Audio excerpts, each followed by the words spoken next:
I used to think every marriage had its own brand of turbulence, that maybe we were all better at hiding our problems than admitting them.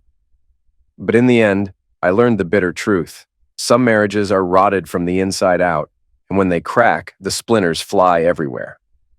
I'm Arthur Bennett, 38 years old at the time all of this began, and I used to be proud of what I provided. Over a dozen years of marriage, I built a substantial nest egg through an aggressively expanding construction business, Bennett Builders and Company. I liked the ring of it, liked how it felt to see my last name plastered on the side of trucks heading to different job sites. It made me feel powerful, unstoppable even. For a while, I actually believed my home life was as solid as the houses I built. My wife, Elena, had demanded a perfect suburban fairy tale, a bright house on a manicured lawn, big enough for the 4 children we ended up having, 3 boys and a girl, and shielded by a neat white picket fence. The picture of contentment, right? Except behind closed doors, that fence rotted from the inside. The events that tore us apart began on a Tuesday afternoon. I came home dead tired from an on-site inspection and wanted nothing more than to collapse on the couch, maybe toss a ball around with my youngest son if I could find the energy. Instead, the second I opened the door, my 4-year-old daughter, Lucy, barreled into me with a piece of paper in her hand. "Daddy, look, look!" she squealed. I knelt to see her drawing, an oddly shaped car and 2 crude stick figures, both with big smiles. She'd labeled them Mommy and Uncle Dave. The whole thing bristled with bright hearts and swirling lines meant to look like a road. Something about the picture made my stomach clench.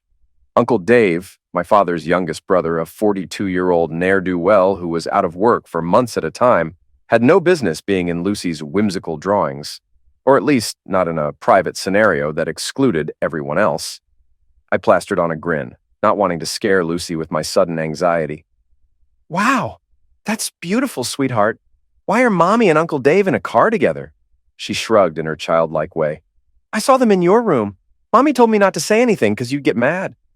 I blinked. "Oh, they were in my room? When was that?" I kept my tone casual, but a strange chill whipped through me. Lucy couldn't pinpoint exactly, only that it was the other day in the morning, and that Elena had tried to distract her with a cartoon, so she'd go away. Lucy asked if Dave was sleeping over, but Mommy got upset and shooed her out. Lucy's recollections spilled out in that innocent, matter-of-fact voice that children have. Yet it set my mind whirling. I had returned from the job site that particular afternoon, noticing something off about our bed, freshly laundered sheets, when usually laundry day was Thursday. I'd asked Elena about it, and she'd brushed it off as housekeeping mania. Now I wondered if there was an uglier reason. Elena laughed about Lucy's drawing when I confronted her. She called Lucy adorably imaginative and said I was reading too much into it, but my gut felt twisted, and an unspoken tension settled in our house. Elena gave me these defiant, almost mocking looks whenever I tried to press her about Dave. Something about her arrogance, that subtle sneer, hinted she knew more than she let on.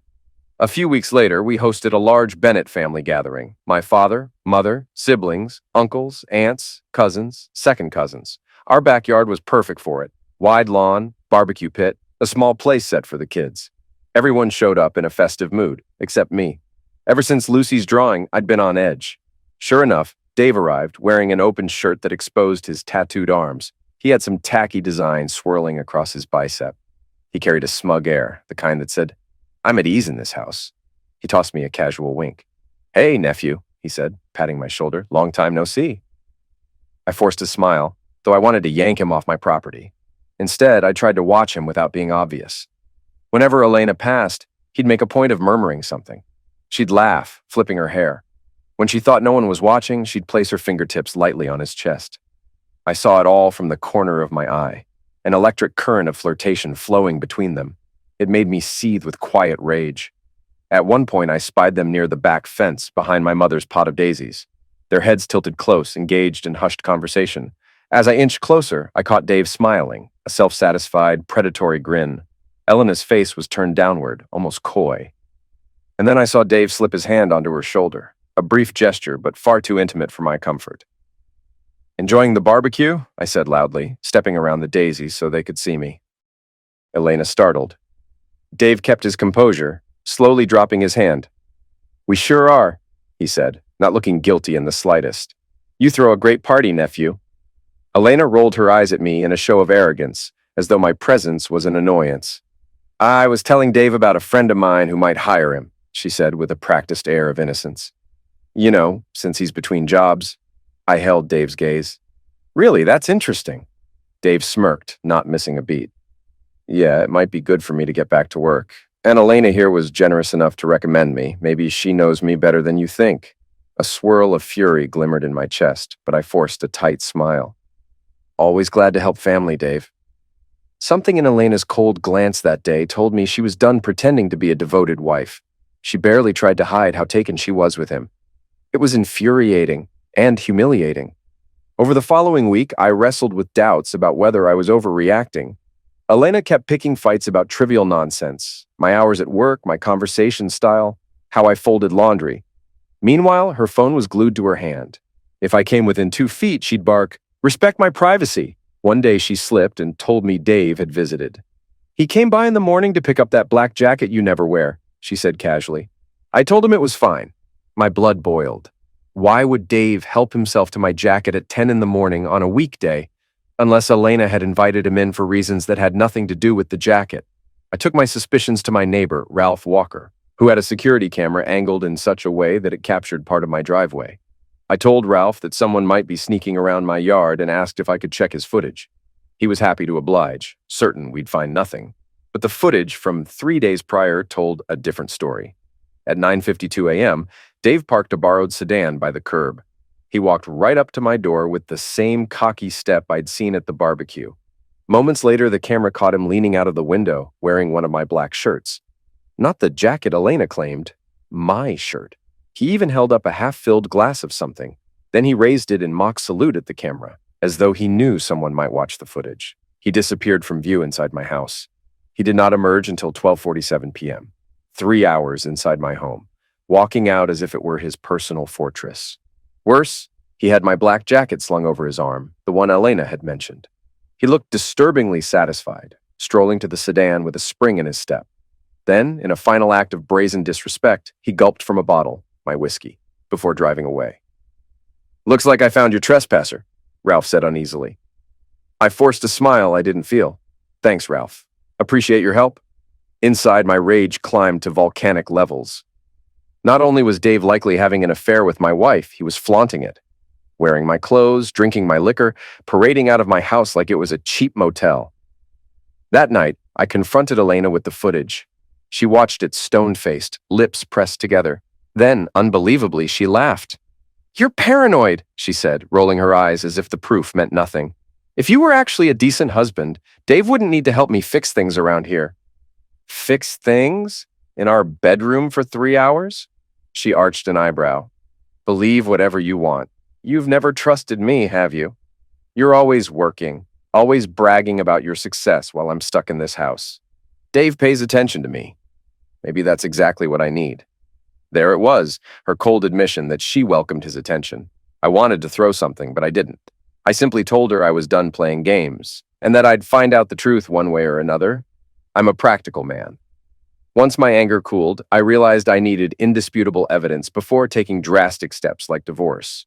So I found a private investigator named Cardona, recommended by a buddy of mine who'd gone through a messy divorce. Cardona specialized in infidelity cases. He was direct and to the point. "I can't guarantee results," he said, "but if they're meeting in private, we'll catch them." Within a week, Cardona handed me photographic proof. Elena and Dave had frequented a cheap little motel about 10 miles from our house, usually in the late morning or early afternoon. The images were seedy. Dave's borrowed car in the parking lot, Elena slipping into room 108 with sunglasses on, Dave greeting her at the threshold. The timestamps spelled it out. They stayed for over 2 hours each time. My world turned inside out. I remember gripping the back of my chair, knuckles white. My first reaction wasn't heartbreak, it was a thirst for revenge. I felt scorned, laughed at, and humiliated by the people closest to me. My wife, arrogant, dismissive Elena, and my uncle, who strutted around in my clothes. They had gone too far. That same evening, I reached out to my sister, Tori, the only sibling I truly trusted. I told her I wanted to arrange a family dinner, adults only. I needed the entire family present to witness something. Tori sounded wary, but she agreed to help orchestrate it at her house. We arranged for my kids and Tori's children to stay at our parents' home that night, well away from the carnage I was about to unleash. Tori's dining room was cozy, but the mood that night was anything but. My parents were there, looking confused as to why they'd been asked to keep the grandchildren.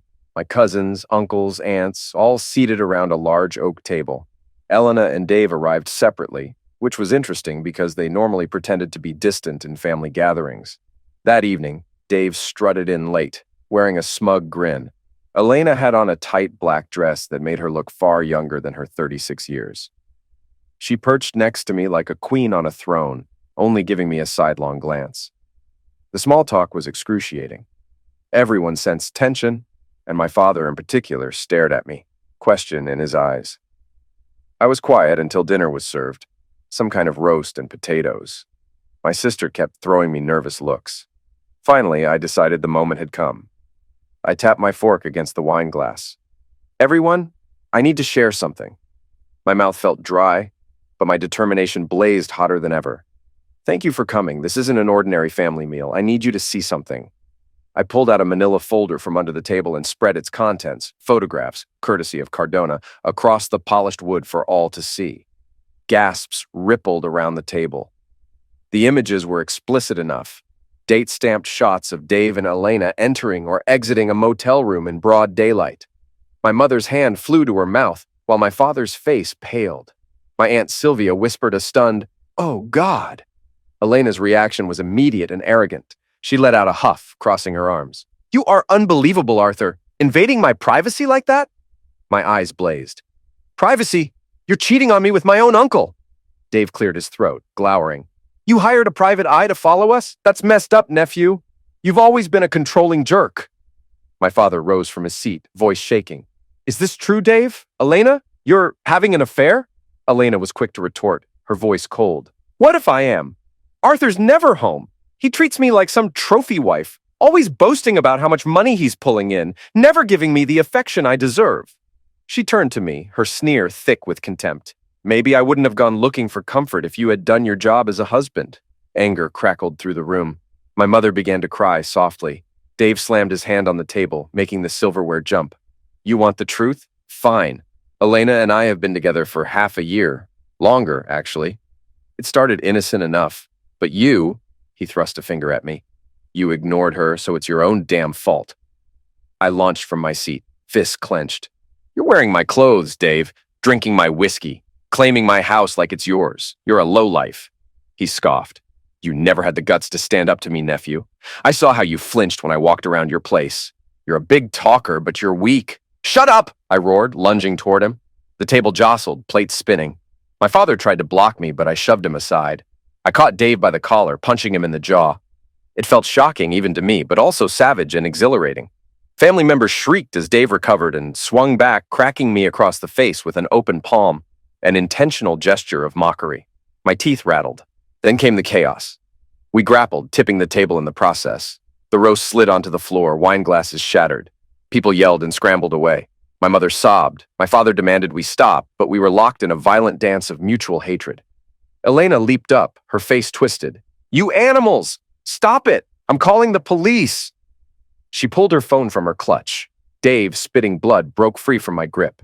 He slapped me again. A nauseating wave of humiliation flooded me. I grabbed him by the shirt and slammed him against the wall, ignoring my father's attempts to pull me away. Elena, furious, marched over and, of all ridiculous moves, punched me in the lower back, then smacked me on the backside like she was trying to break up a bar brawl. "Get off, Dave!" she shrilled. "He's more of a man than you'll ever be, you worthless pig!" I turned, and Dave took the moment to push me off. We stumbled, knocking into the sideboard where Tori kept her fancy dishes. Several plates crashed, shards scattering across the floor. "Enough!" my father bellowed, tears in his eyes from the betrayal and the violence. Elena threatened to dial 911, shrieking about pressing assault charges. Dave, battered and short of breath, tried to posture as though he'd won. "This isn't over, nephew," he snarled. "If you think you can humiliate me, you got another thing coming." He glared at me, then spat on the floor near my shoes. Exhausted, I backed off, chest heaving. Tori managed to slip between us, urging me to calm down. Dave retrieved his jacket from a chair, glowered, and stormed out. Elena followed behind, screaming at me over her shoulder. You want a war? You'll get one. We'll see you in court, you controlling jerk. The front door slammed. In their wake, the family stood silent, the table overturned, the smell of spilled wine saturating the air. My mother's sobs echoed. My father sank into a chair, trembling with anger and disappointment. I stood among the wreckage, blood dripping from my lip, feeling a twisted sense of triumph and seething hatred. In the days after that catastrophic dinner, Elena left our house. She ignored my calls, but occasionally texted with cryptic messages. You'll regret humiliating me, or wait until you see what's coming. I sank deeper into vengeful fantasies. Dave was nowhere to be found. Rumor said he slept at a friend's place or hopped between cheap motels. Then, out of nowhere, Elena rolled up in our driveway one afternoon.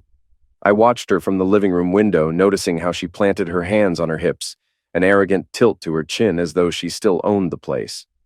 I opened the door, blocking her entry. What do you want? I demanded. My voice still sounded raw from the shouting a few nights before. She gazed up at me with cold amusement. You're going to let me in, or I'll scream that you're assaulting me. I swallowed my anger and stepped aside. She strode past me into the living room, scanning the space like a queen returning to her castle. Then she turned, flipping her hair, and said, We need to talk. Then talk, I muttered. She lifted her chin. I'm pregnant, and it's Dave's. For a moment, the world seemed to slow. 1,000 thoughts splintered my mind. Pregnant? Dave's child? My immediate gut reaction was denial, but the harsh truth of the motel pictures overshadowed that denial. And what exactly do you want me to do with that information? I asked, forcing calm even as my heart pounded. Her lips curved in a sneer. You're going to take responsibility. You'll adopt the baby once it's born. We can pretend it's yours. Salvage this marriage. All you have to do is swallow your pride and go along with it. A hollow laugh escaped me. Are you insane? You think I'll raise Dave's kid as my own? She shrugged. Better than a public scandal. If you don't, I'll make sure I drain every last cent from your precious business. I'll say you abused me, neglected me, forced me to seek comfort with Dave. My blood ran cold. You're threatening me with lies? Her grin was chilling. Call it what you will. I'm not letting my life go down the toilet because you and Dave had a macho standoff. If you do as I say, we keep everything quiet, you come off as the father, and my reputation is safe. I took a moment to steady my trembling hands. Elena's arrogance was breathtaking in its cruelty. No, I said, voice quivering with fury. I refuse. She glared, stepping closer, jabbing a finger into my chest. Then I'll destroy you in court. The house, the kids, your fortune, gone. Mark my words. I forced a laugh, though it came out bitter. Try me. I have pictures, a private investigator, plus your humiliating meltdown at Tori's house. The judge will see you for who you are. Elena hissed a curse and spun toward the door. You're going to regret this. Then she was gone, leaving me numb, shaking with a toxic mix of triumph and dread. I wasted no time. I contacted my lawyer, Janine Cruz, a razor-sharp litigator who specialized in messy divorces. Janine reviewed the evidence, photos, neighbor footage, statements from the family dinner meltdown, and concluded we had a strong case for an at-fault divorce. We might even push for me to gain primary custody of our 4 kids, given Elena's reckless behavior. Despite that, Elena's threats lingered in my mind. She could spin tales of emotional abuse, claim I was a controlling tyrant. Though I'd never laid a hand on her, the legal system sometimes favored the mother. Janine warned me not to escalate any confrontations, to keep everything official through the courts. But I hungered for more than a tidy legal solution. I wanted Dave to suffer, to truly feel my wrath in a way that matched the scorn he'd shown me in my own home. The memory of him wearing my shirt, drinking my whiskey, slapping me in front of everyone was burned into my mind, so I devised a plan. Late one night, I used a prepaid phone to contact Dave, pretending to be Elena from a new number. I texted him, claiming an emergency. Dave, it's me. I'm in trouble. Please meet me at the old roadside rest stop by Highway 12. I have nowhere else to go. Then I waited. Sure enough, he eventually called the number. I disguised my voice, breathing heavily. Dave, please, hurry. I'm alone out here near the old rest stop with the broken restroom. I'm bleeding, the baby. Oh, God. Dave cursed in alarm. Stay where you are. I'm coming. I smirked into the phone and hung up. Perfect. He had fallen for the bait. Midnight found me parked behind a dilapidated vending machine building near the deserted rest stop. The sky was pitch black, the only light coming from a flickering lamppost that illuminated the cracked asphalt. I sat in my black pickup, engine off, waiting. The adrenaline in my veins felt heavier than lead. A single pair of headlights cut through the darkness around 12:30 a.m. Dave's battered sedan rolled into the lot, tires crunching over broken glass. He parked near the flickering lamp. I watched him step out, scanning the shadows for Elena. That's when I emerged. I didn't bother hiding my face. I strode forward, letting my boots sound on the pavement so he'd sense my presence. Dave froze, eyes wide. "Arthur? Where's Elena?" "Not here," I said coldly. "It's just you and me." His expression shifted from panic to fury. "You set me up? You sick, twisted—" Before he could finish, I lunged. I grabbed his shirt, slamming him against the side of his car. The metal door groaned, and Dave let out a startled yelp. "You want to be me so badly you wear my clothes?" I snarled. "Drink my liquor? Sleep with my wife? Let's see how it feels to be cornered." He tried to shove me away, but I was fueled by weeks of pent-up rage. I slapped him across the face, a deliberate echo of the humiliation he'd inflicted on me. He winced, shock flickering in his eyes. "You're insane!" he shouted, voice trembling. "She's the one who came after me. You were never around, always bragging about your damn money. You treated her like a trophy. She needed a real man, so blame yourself." I slapped him again, harder this time. "Don't you dare put this on me. You humiliated me in my own home, you worthless leech. Now you're going to pay." He tried to scramble free, but I pressed him harder against the car, hooking a foot around his ankle so he couldn't pivot. I pulled a pocket knife from my jacket, flicking it open. Dave's eyes went wild with terror. "Oh, God, you're not going to kill me, are you? Arthur, man, just calm down." I gave a harsh laugh, brandishing the blade near his face. "Killing you would be too easy. I want you to suffer the way I have." I let him go just long enough to drop to a crouch by the sedan's front tire. In one swift motion, I stabbed the knife into the rubber and tore through, hearing the hiss of air as it deflated. Dave gasped. "What are you—" I moved to the back tire, doing the same. The car sank slightly, listing to one side. Dave tried to lunge at me, but I stood, pointing the knife. "Don't. I'll do worse than slash your tires if you test me." He stepped back, hands raised. "Fine.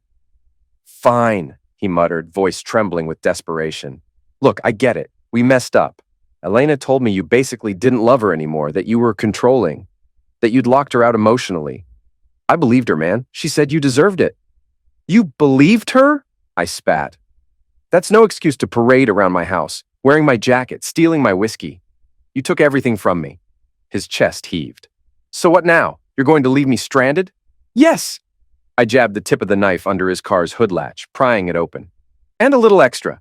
I rummaged inside, slashing at a few hoses, ripping out a spark plug cable. Then I let the hood drop with a clang. "There, now you're stuck in the middle of nowhere." He looked near tears, glancing around at the dark road. "You can't do this. It's miles to the nearest gas station." I smirked. "Exactly. Gives you time to reflect on how it feels to have your life turned upside down. You want to be the big shot in my house? Then find your way back without a car or a phone signal." I tossed his phone into the weeds, ignoring his cry of protest. "Start walking, Dave. Maybe you'll get lucky and a truck driver will pick you up." He swore, face contorting with a mix of rage and dread. "Screw you, Arthur. You're no better than me. Maybe worse." I curled my lip in disgust, stepping away. "You're right," I said, a cold satisfaction in my veins. "I'm worse when I need to be." Then I pivoted and headed for my pickup, leaving Dave alone in the flickering light of the rest stop, his sedan gutted, his tires shredded.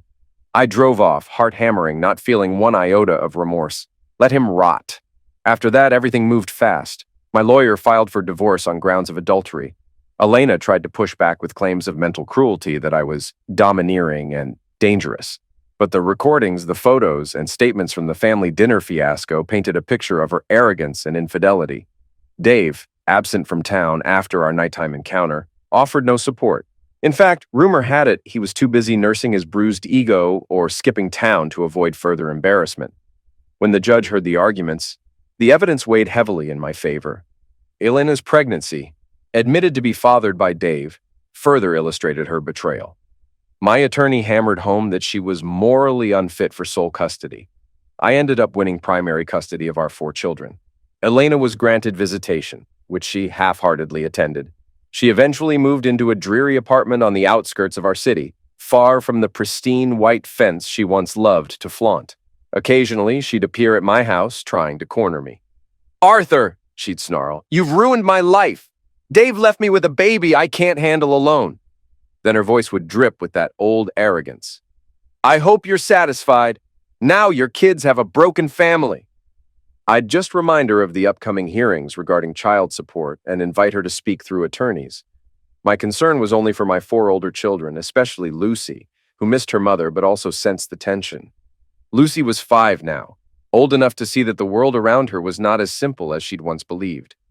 As the divorce neared its final stages, an unsettling doubt took root in my mind. Lucy was conceived around the time Elena's behavior first started to shift. Could it be possible Lucy wasn't my daughter? My head spun with the memory of Lucy's drawing, the one that started it all, and how Elena had ridiculed me for suspecting anything back then. I confided in my lawyer, Janine, about my concerns. She advised me to get a DNA test if I truly needed closure, but warned it could complicate the custody arrangement if Lucy wasn't mine biologically. Yet my obsession grew stronger. I had to know the truth, no matter the consequences. So I took Lucy to a private clinic, telling her it was just a routine medical check. They swabbed her cheek, swabbed mine, and said that they'd mail the results in about 2 weeks. I spent those days in a haze, torn between wanting to confirm I was her father and dreading the possibility that Dave or some other man had fathered her. Meanwhile, Elena's pregnancy advanced to its final month. She gave birth to a son in a dingy hospital near her apartment. Dave never showed up to claim fatherhood, and Elena, pathetically, tried once more to pressure me into adopting the child so she wouldn't be stuck with the label of an unwed mother. My reply was a bitter, resounding no. Weeks passed. I adapted to single fatherhood, juggling the construction business with the demands of my kids. The older boys were angry and confused at first, but eventually they rallied around me. Lucy, however, kept drawing pictures, always with me and her siblings in bright colors, but never Elena. A psychologist suggested Lucy was processing her mother's absence. Then the letter arrived from the clinic. DNA results enclosed. My hands trembled as I tore it open in my home office. The words on the page snapped into focus. I stared, numb. My breath caught, shoulders rigid. 0%. Lucy was not my biological daughter. She'd been fathered by another man. My eyes darted over the details, verifying it wasn't an error. The test was conclusive. For a moment, the walls closed in, my head spinning with betrayal. Was Dave Lucy's biological father? Had Elena's affair started even earlier than I'd known? Or was there yet another man in the picture, overshadowing my entire marriage from the start? Rage mingled with heartbreak, but above all, a sense of finality crushed me. My marriage had been built on lies from day one.